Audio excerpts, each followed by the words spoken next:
decided to go live this morning so we can get a few things going. All right, let's just get right into it, good people. So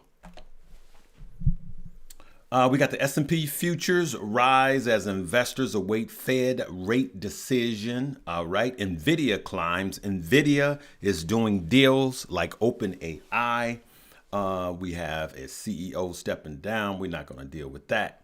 All right. So what else we got going on this morning before the Fed speaks? We got stock market today. Dow, S&P, Nasdaq futures rise as Nasdaq hope runs high with Fed decision on deck. So we are still in a government shutdown. We're in a government shutdown, and the TSA, air traffic controllers, they're not getting paid, and the airports now are starting to jam up, and it's turning into a mess, and it's looking like this will be the second or first longest running government shutdown. I checked, good people. My eyes are red because it's morning and these are allergies. But my wife told me yesterday that our insurance premiums are going to go up by $10,000. $10,000. That's how much our insurance is going up. Just me and my wife, good people. All right. It's ridiculous. It's ridiculous as they keep pointing the fingers towards each other. Let's get back to these stocks. Trump says fentanyl tariff cut. Farmers, Nvidia chips up for decision with President Xi as China confirms the meeting. What meeting? The meeting with the U.S. and China, right? That's going on right now. They are supposed to be meeting this Thursday. Hopefully we could have some sort of come together this Thursday so the tariff war will be over. If the tariff war is over, then the markets will continue upward. If we have good earnings, all right, we got big tech reporting today. Right after the FOMC meeting, we got big earnings reporting today. If big earnings or big tech earnings do well, the market will stay up.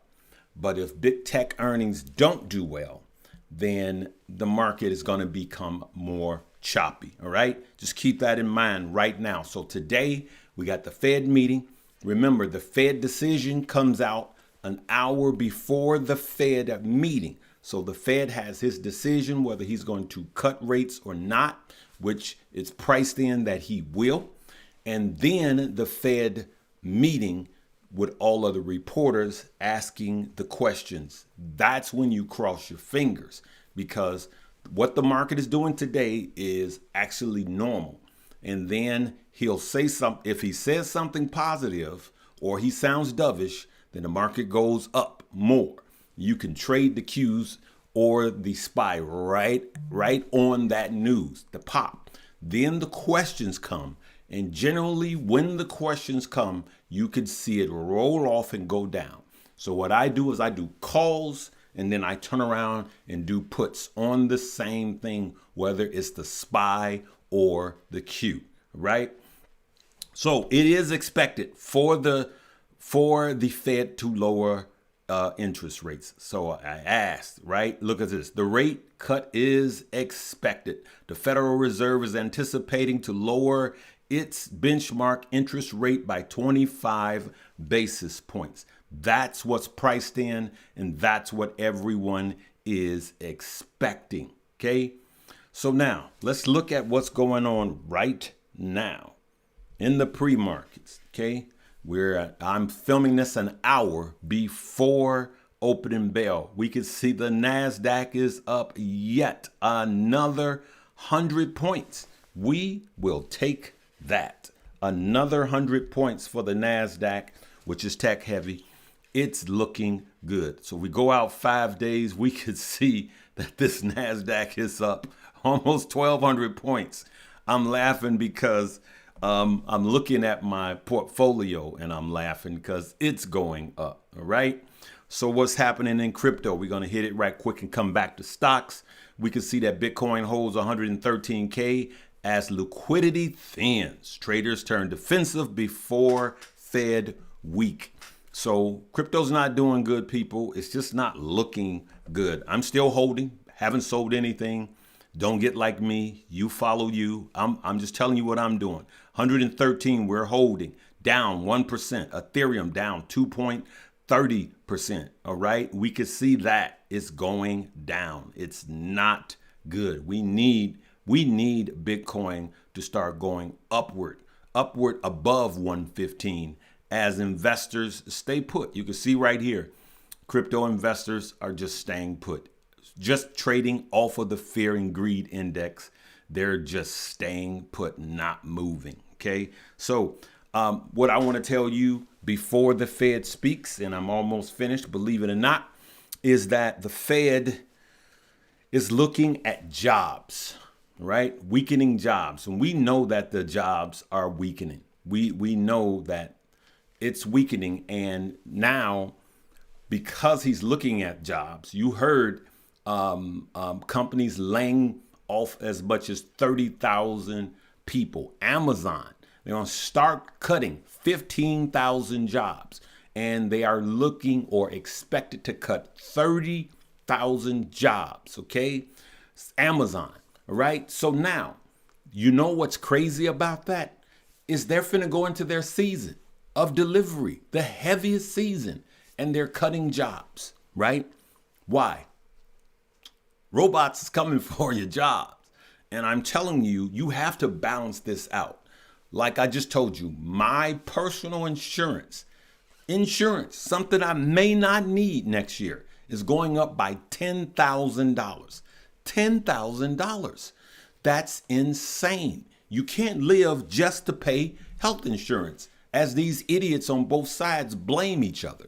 Okay? But you and I pay the tab while they go home with insurance that you and I are paying for. So what do? You have to increase your income to offset what these knuckleheads are doing. Okay? So you got to invest, good people. So when the Fed lowers interest rates by 25 basis points, he's going to make that decision, right? And depending on where you are, I know what time it is here, but I don't want to mess it up, whatever time zone you're in.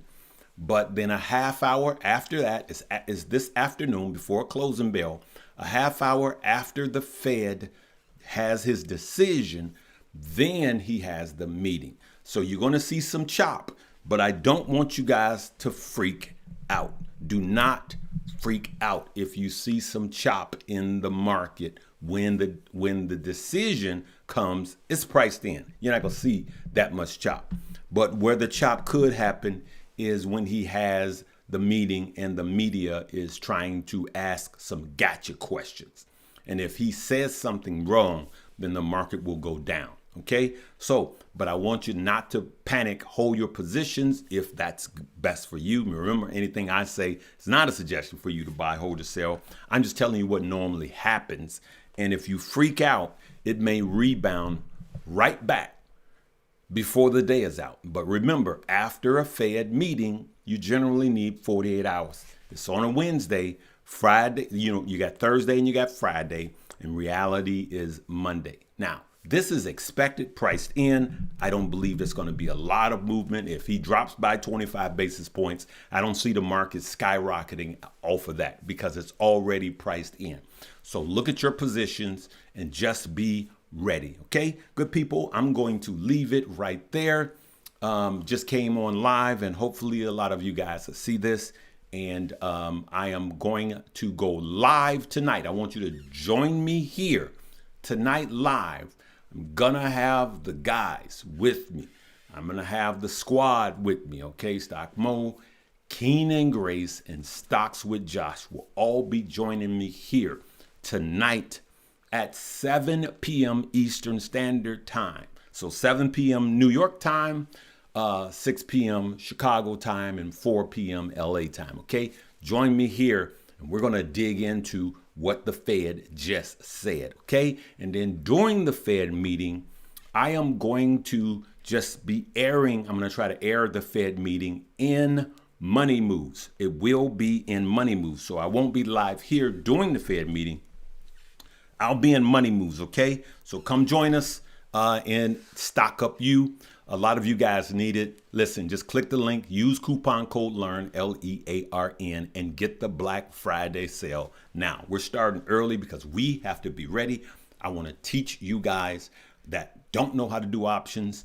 I'm downloading right now every day. It's been a new class on options for dummies, options for entry level. If you don't know options, you will learn it like you never have before. Talk to me like I'm 3 is what I do. Okay. All right, good people. We'll see you later today. Have a blessed day as you head out to work. And some of you are already at work, and we'll see what the Fed said. Peace.